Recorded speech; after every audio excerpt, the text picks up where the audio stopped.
Bismillahirrahmanirrahim. Assalamualaikum warahmatullahi wabarakatuh. Waalaikumsalam warahmatullahi wabarakatuh. Puji syukur kehadirat Allah yang telah memberikan nikmat kepada anak-anak sehingga anak-anak bisa semangat dalam belajar. Baik, anak-anak, sebelum kita memulai pembelajaran daring, alangkah baiknya kita berdoa terlebih dahulu. Kita awali dengan membaca ta'awudz, dilanjutkan dengan doa sebelum belajar. Mari kita berdoa bersama-sama. 1, 2, 3. A'udzu billahi minasyaitonir rajim. Bismillahirrahmanirrahim. Raditu billahi rabba wa bil islami dina wa bi muhammadin nabiyya wa rasulah. Rabbi zidni ilma warzuqni fahma. Amin. Selanjutnya untuk absen, adakah yang tidak masuk hari ini? Nihil, Pak. Ya. Sebelum kita masuk ke materi, sedikit Bapak sampaikan mengenai firman Allah. A'udzubillahi minasyaitonirrajim.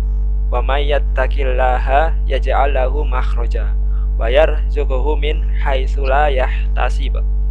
Barang siapa bertakwa kepada Allah, maka Dia akan menjadikan jalan keluar baginya dan memberinya rezeki dari jalan yang tidak disangka-sangka.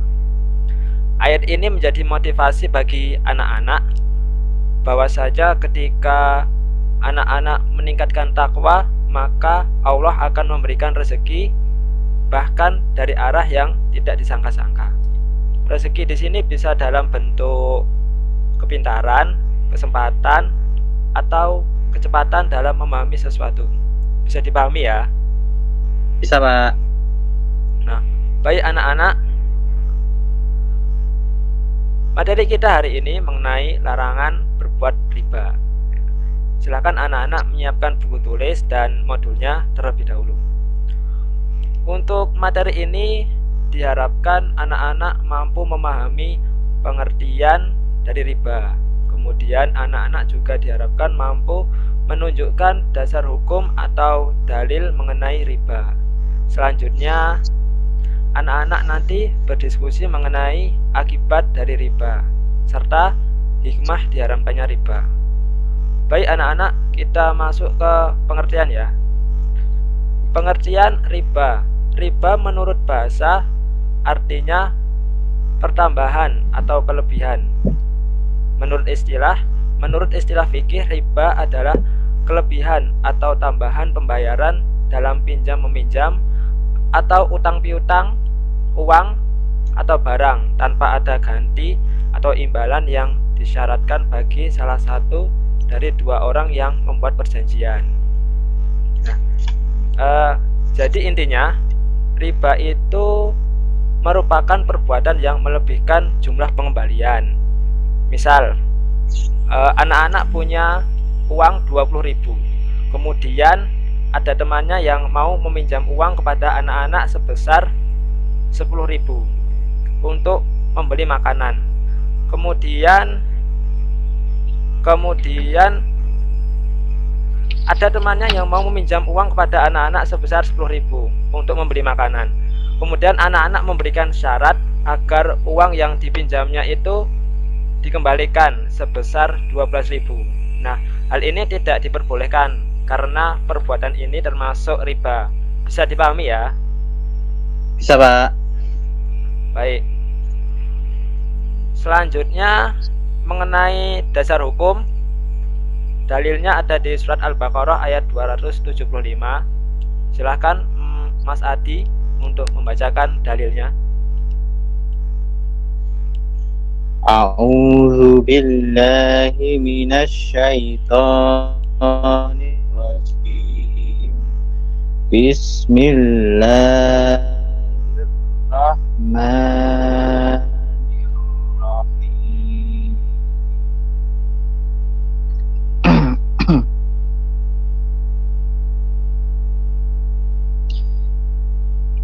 innamal bai'u mislur riba wa ahallallahu al-bai'a wa harramar riba.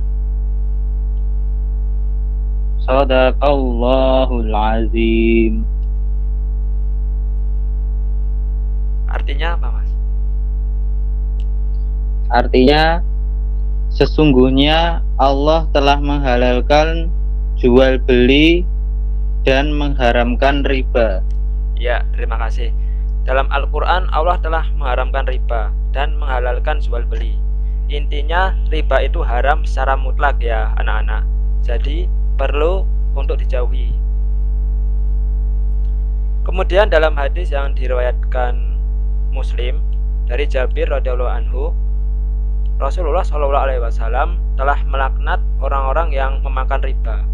Orang yang menjadi wakilnya yaitu orang yang memberi makan hasil riba, orang yang menuliskan, orang yang menyaksikan, dan selanjutnya Nabi bersabda mereka itu sama saja. Dari hadis tersebut bisa kita pahami bahwasanya orang yang berbuat riba, baik itu yang melakukan, menuliskan maupun yang menjadi saksi, maka akan dilaknat atau diberi hukuman baik di dunia maupun di akhirat. Jadi kepada anak-anak, Bapak berpesan di masa yang sulit seperti ini kepada anak-anak, tolong diingatkan untuk orang tuanya jangan sampai orang tua anak-anak melakukan riba ya, karena riba itu dapat membuat pelakunya itu berdosa seperti itu. Nah, baik anak-anak, mengenai pengertian dan dasar hukum riba, adakah yang ingin ditanyakan?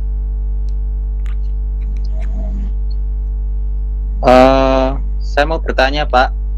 Monggo. Apa yang menyebabkan seseorang melakukan riba, Pak? Ya. Seseorang bisa melakukan riba disebabkan adanya kerakusan dan sifat tamak di dalam hatinya agar mendapatkan kelebihan harta dari orang lain, atau bisa juga disebabkan karena dia khawatir jika dengan tidak melakukan riba maka hartanya akan berkurang dan tidak cukup bagi kehidupan. Bisa dipahami ya? Baik, Pak, bisa, Pak. Nah, selanjutnya silahkan anak-anak bertanya kepada orang tua dan mendiskusikan mengenai akibat dari perbuatan riba dan hikmah menjauhi riba. Nah, setelah itu silahkan anak-anak menyampaikan hasil diskusinya bersama orang tua di rumah. Bapak tunggu, monggo. Baik, Pak.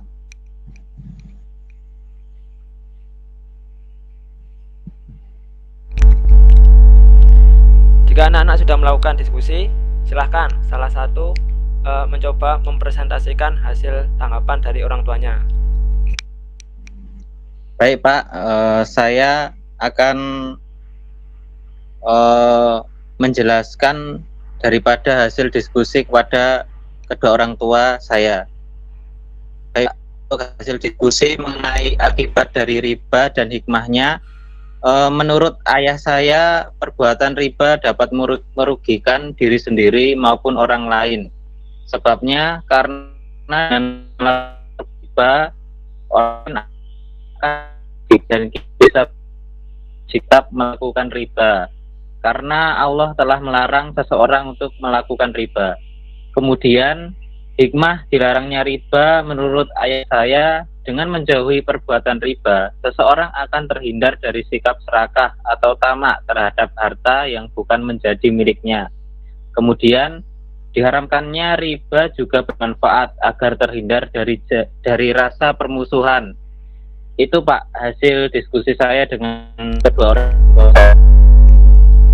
Ya, terima kasih. Jadi intinya anak-anak, orang kalau berbuat riba, ia akan merugikan diri sendiri. Seperti yang sudah dijelaskan tadi, kalau orang yang berbuat riba akan mendapatkan dosa dan pasti hidupnya tidak akan tenang kalau masih berbuat riba. Kemudian hikmah dari diharamkannya riba antara lain dapat menjauhi dari sikap serakah atau tamak terhadap harta yang bukan miliknya. Kemudian dapat menjauhi dari sikap permusuhan antara pihak peminjam dengan yang dipinjami. Bisa dipahami ya? Baik Pak, bisa Pak. Apa kesimpulan dari materi kita hari ini anak-anak? Kesimpulannya yang pertama, riba merupakan bentuk kelebihan atau tambahan terhadap jumlah pengembalian dari pihak peminjam dengan yang dipinjami. Kemudian yang kedua, perbuatan riba hukumnya haram berdasarkan dalil dalam Al-Quran surat Al-Baqarah ayat 275. Yang ketiga, akibat dari melakukan riba bagi pelakunya salah satunya merugikan diri sendiri, dikarenakan perbuatan riba sama dengan rakus atau tamak terhadap harta, sehingga perlu dijauhi. Yang keempat, manfaat dari diharamkannya riba salah satunya menghindari dari sifat tamak, rakus, dan hidup bermegah-megah terhadap harta yang bukan menjadi miliknya. Nah, selanjutnya untuk mengukur pemahaman anak-anak, coba Bapak bertanya tadi mengenai pengertian riba apa? Coba Mas Adi. Baik Pak, saya akan mencoba menjawab tentang pengertian riba. Riba yaitu menurut bahasa artinya pertambahan atau kelebihan. Menurut istilah fikih, riba ialah kelebihan atau tambahan pembayaran dalam pinjam meminjam atau utang piutang uang atau barang tanpa ada ganti atau imbalan yang diisyaratkan bagi salah satu dari dua yang Ya.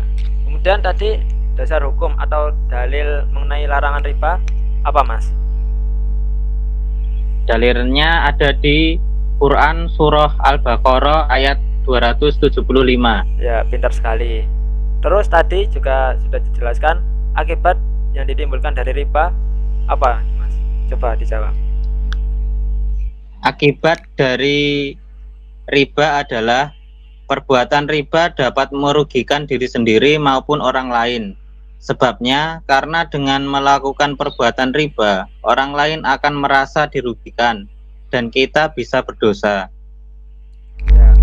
Baik, paham semua ya.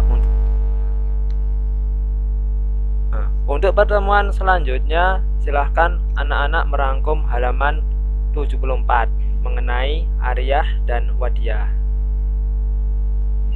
Bisa dipahami ya untuk tugasnya?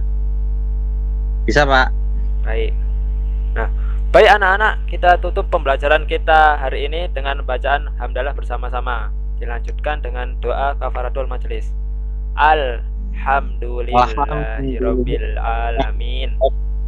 Amin. Subhanaka Allahumma wa bihamdika ashhadu alla ilaha illa anta astaghfiruka wa atubu ilaik. Ya, sekian dari Bapak, kurang lebihnya mohon maaf. Aku qouli hada astaghfirullah li wa lakum innallaha ghafurur rahim. Wassalamualaikum warahmatullahi wabarakatuh. Waalaikumsalam warahmatullahi wabarakatuh.